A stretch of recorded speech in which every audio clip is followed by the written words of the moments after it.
ओम शांति। 24 जनवरी 2025 बाबा के महावाक्य। मीठे बच्चे, तुम एक बाप के डायरेक्शन पर चलते चलो तो बाप तुम्हारा रिस्पॉन्सिबल है। बाप का डायरेक्शन है, चलते फिरते मुझे याद करो। प्रश्न, जो अच्छे गुणवान बच्चे हैं उनकी मुख्य निशानियां क्या होंगी? उत्तर, वह कांटों को फूल बनाने की अच्छी सेवा करेंगे। किसी को भी कांटा नहीं लगाएंगे, कभी भी आपस में लड़ेंगे नहीं, किसी को भी दुख नहीं देंगे। दुख देना भी कांटा लगाना है। गीत, यह वक्त जा रहा है। ओम शांति। मीठे मीठे सिकिलधे रूहानी बच्चों ने नंबरवार पुरुषार्थ अनुसार इस गीत का अर्थ समझा।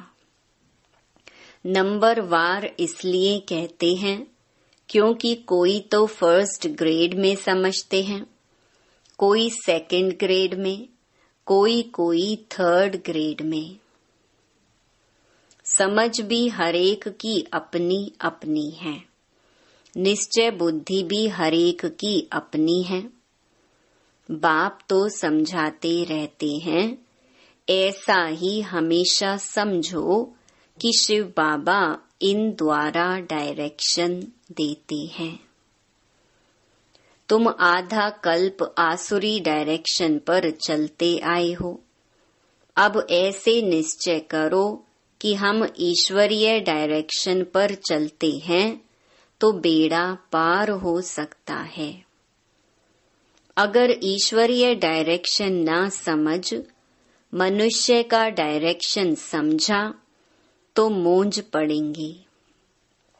बाप कहते हैं, मेरे डायरेक्शन पर चलने से फिर मैं रिस्पॉन्सिबल हूं ना। इन द्वारा जो कुछ होता है उनकी एक्टिविटी का मैं ही रिस्पॉन्सिबल हूं, उसको हम राइट करेंगे। तुम सिर्फ हमारे डायरेक्शन पर चलो। जो अच्छी रीति याद करेंगे वही डायरेक्शन पर चलेंगे। कदम कदम ईश्वरीय डायरेक्शन समझ चलेंगे तो कभी घाटा नहीं होगा। निश्चय में ही विजय है। बहुत बच्चे इन बातों को समझते नहीं हैं। थोड़ा ज्ञान आने से देह अभिमान आ जाता है। योग बहुत ही कम है। ज्ञान तो है, हिस्ट्री ज्योग्राफी को जानना यह तो सहज है। यहाँ भी मनुष्य कितनी साइंस आदि पढ़ते हैं, यह पढ़ाई तो इजी है, बाकी मेहनत है योग की। कोई कहे बाबा हम योग में बहुत मस्त रहते हैं, बाबा मानेगा नहीं। बाबा हरेक की एक्ट को देखते हैं। बाप को याद करने वाला तो मोस्ट लवली होगा। याद नहीं करते इसलिए ही उल्टा सुल्टा काम होता है।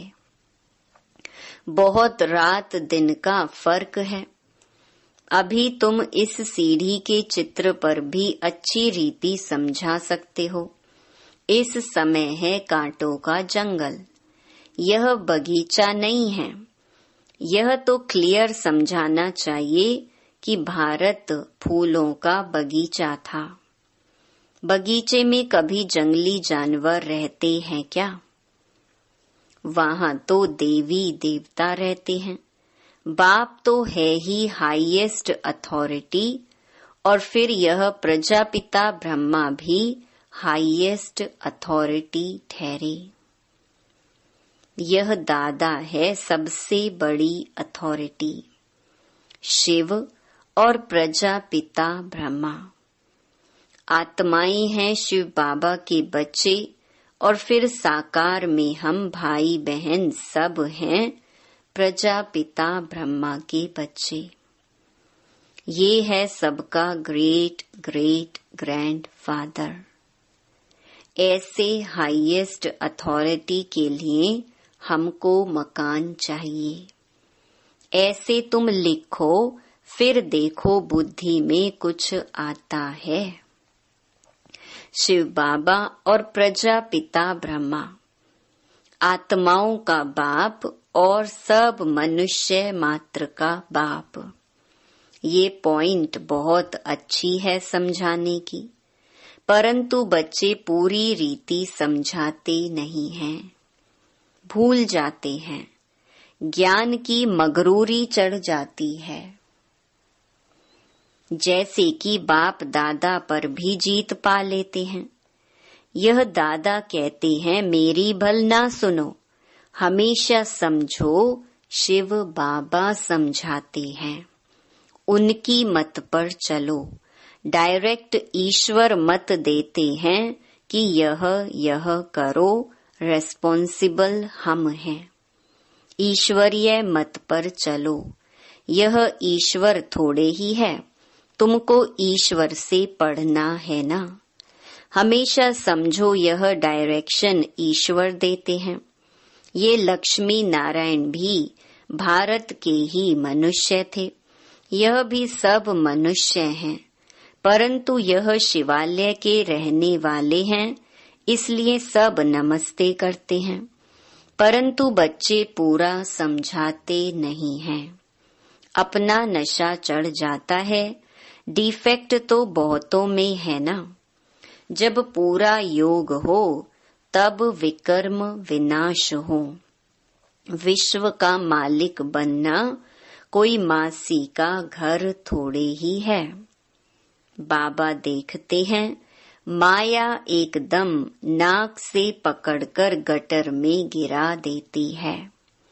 बाप की याद में तो बड़ी खुशी में प्रफुल्लित रहना चाहिए। सामने एम ऑब्जेक्ट खड़ी है, हम यह लक्ष्मी नारायण बन रहे हैं। भूल जाने से खुशी का पारा नहीं चढ़ता है। कहते हैं हमको निष्ठा में बिठाओ।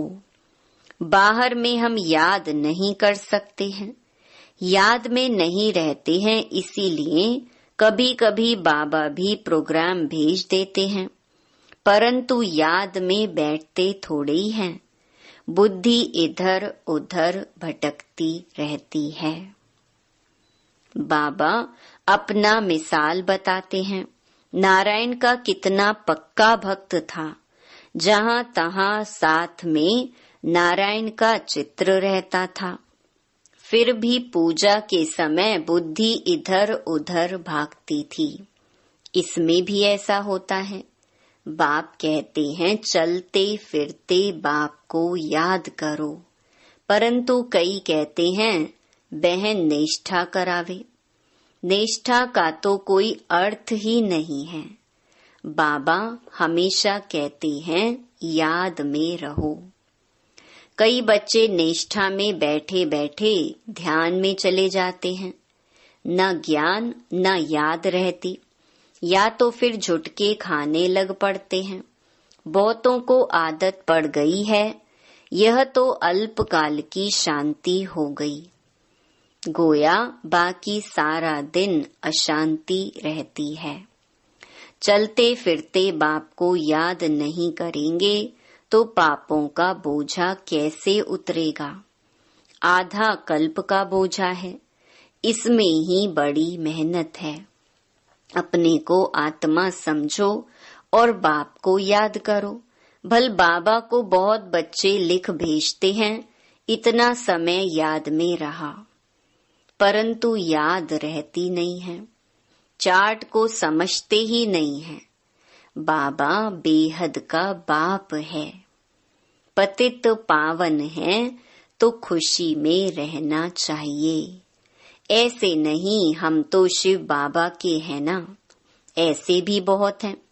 समझते हैं हम तो बाबा के हैं, लेकिन याद बिल्कुल करते नहीं। अगर याद करते होते तो फिर पहले नंबर में जाना चाहिए। किसको समझाने की भी बड़ी अच्छी बुद्धि चाहिए। हम तो भारत की महिमा करते हैं।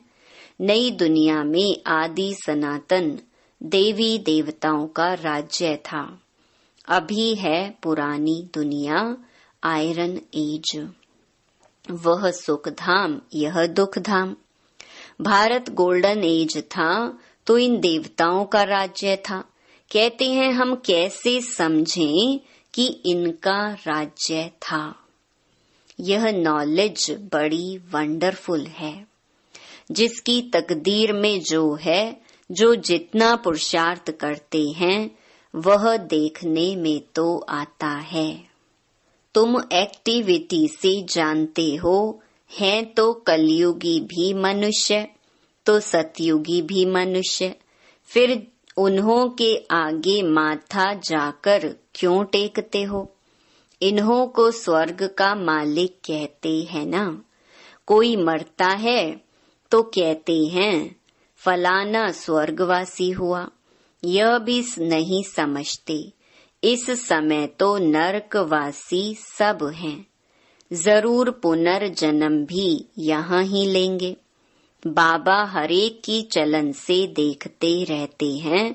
बाबा को कितना साधारण रीति से किस किस से बात करनी पड़ती है, संभालना पड़ता है। बाप कितना क्लियर कर समझाते हैं। समझते भी हैं तो बात बड़ी ठीक है, फिर भी क्यों बड़े बड़े कांटे बन जाते हैं। एक दो को दुख देने से कांटे बन जाते हैं, आदत छोड़ते ही नहीं। अभी बागवान बाप फूलों का बगीचा लगाते हैं, कांटों को फूल बनाते रहते हैं। उनका धंधा ही यह है। जो खुद ही कांटा होगा तो फूल कैसे बनाएगा। प्रदर्शनी में भी बड़ी खबरदारी से किसको भेजना होता है। अच्छे गुणवान बच्चे वह जो कांटों को फूल बनाने की अच्छी सेवा करते हैं। किसी को भी कांटा नहीं लगाते हैं, अर्थात किसी को दुख नहीं देते। कभी भी आपस में लड़ते नहीं हैं। तुम बच्चे बहुत एक्यूरेट समझाते हो, इसमें किसी की इंसल्ट की तो बात ही नहीं। अभी शिव जयंती भी आती है। तुम प्रदर्शनी जास्ती करते रहो। छोटी छोटी प्रदर्शनी पर भी समझा सकते हो। 1 सेकंड में स्वर्गवासी बनो अथवा पतित भ्रष्टाचारी से पावन श्रेष्ठाचारी बनो। 1 सेकंड में जीवन मुक्ति प्राप्त करो।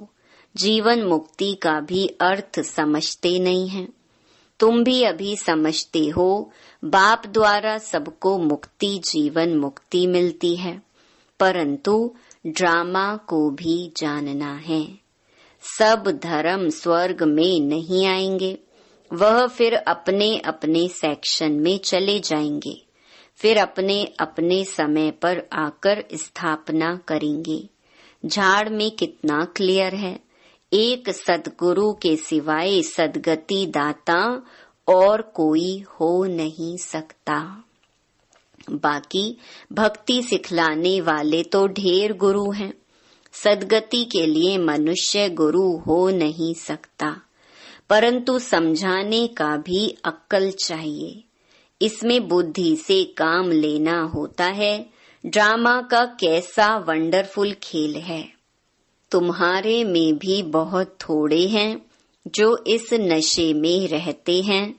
अच्छा, मीठे मीठे सिकिलधे बच्चों प्रति माता पिता बाप दादा का याद प्यार और गुड मॉर्निंग। रूहानी बाप की रूहानी बच्चों को नमस्ते। रात्रि क्लास 18 मार्च 1968। तुमको वास्तव में शास्त्रों पर वाद विवाद करने की कोई दरकार नहीं है। मूल बात है ही याद की और सृष्टि के आदि मध्य अंत को समझना है। चक्रवर्ती राजा बनना है, इस चक्र को ही सिर्फ समझना है। इनका ही गायन है सेकंड में जीवन मुक्ति। तुम बच्चों को वंडर लगता होगा, आधा कल्प भक्ति चलती है, ज्ञान रिंचक नहीं। ज्ञान है ही बाप के पास, बाप द्वारा ही जानना है। यह बाप कितना अनकॉमन है, इसीलिए कोटों में कोई निकलते हैं। वह टीचर्स ऐसे थोड़े ही कहेंगे। यह तो कहते हैं मैं ही बाप टीचर गुरु हूँ, तो मनुष्य सुनकर वंडर खाएंगे। भारत को मदर कंट्री कहते हैं क्योंकि अम्बा का नाम बहुत बाला है। अम्बा के मेले भी बहुत लगते हैं। अम्बा मीठा अक्षर है। छोटे बच्चे भी माँ को प्यार करते हैं ना, क्योंकि माँ खिलाती पिलाती संभालती है। अब अम्बा का बाबा भी चाहिए ना। यह तो बच्ची है एडॉप्टेड, पति तो है नहीं। यह नई बात है ना। प्रजापिता ब्रह्मा तो जरूर एडॉप्ट करते होंगे। ये सभी बातें बाप ही आकर तुम बच्चों को समझाते हैं। अम्बा का कितना मेला लगता है, पूजा होती है, क्योंकि बच्ची ने बहुत सर्विस की है। मम्मा ने जितने को पढ़ाया होगा उतना और कोई पढ़ा न सके। मम्मा का नामाचार बहुत है, मेला भी बहुत बड़ा लगता है।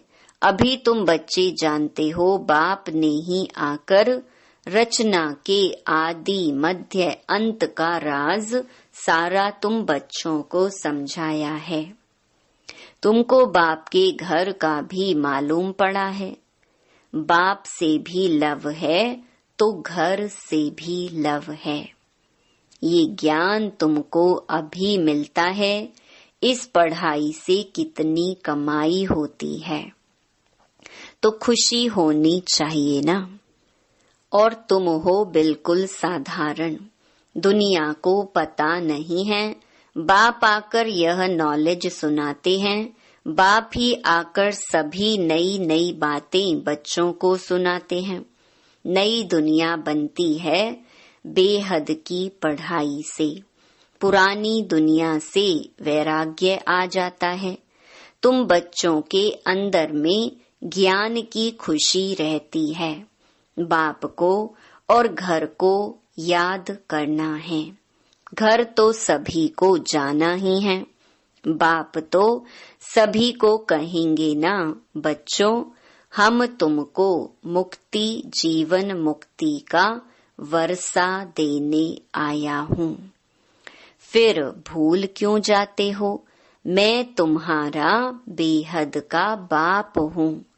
राजयोग सिखलाने आया हूँ। तो क्या तुम श्रीमत पर नहीं चलेंगे? फिर तो बहुत घाटा पड़ जाएगा। यह है बेहद का घाटा। बाप का हाथ छोड़ा तो कमाई में घाटा पड़ जाएगा। अच्छा, गुड नाइट, ओम शांति। धारणा के लिए मुख्य सार। पहला, एक बाप की याद से मोस्ट लवली बनना है। चलते फिरते कर्म करते याद में रहने की प्रैक्टिस करनी है। बाप की याद और खुशी में प्रफुल्लित रहना है। दूसरा, कदम कदम ईश्वरीय डायरेक्शन पर चल हर कार्य करना है। अपनी मगरूरी देह अभिमान का नशा नहीं दिखाना है।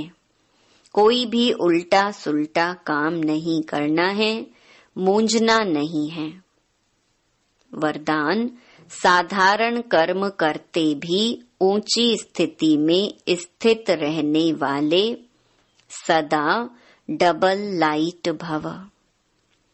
जैसे बाप साधारण तन लेते हैं, जैसे आप बोलते हो वैसे ही बोलते हैं, वैसे ही चलते हैं, तो कर्म भल साधारण है लेकिन स्थिति ऊंची रहती है। ऐसे आप बच्चों की भी स्थिति सदा ऊंची हो। डबल लाइट बन ऊंची स्थिति में स्थित हो, कोई भी साधारण कर्म करो। सदैव यही स्मृति में रहे कि अवतरित होकर अवतार बन करके श्रेष्ठ कर्म करने के लिए आई हैं, तो साधारण कर्म अलौकिक कर्म में बदल जाएंगे। स्लोगन: आत्मिक दृष्टि वृत्ति का अभ्यास करने वाले पवित्रता को सहज धारण कर सकते हैं। अपनी शक्तिशाली मनसा द्वारा सकाश देने की सेवा करो।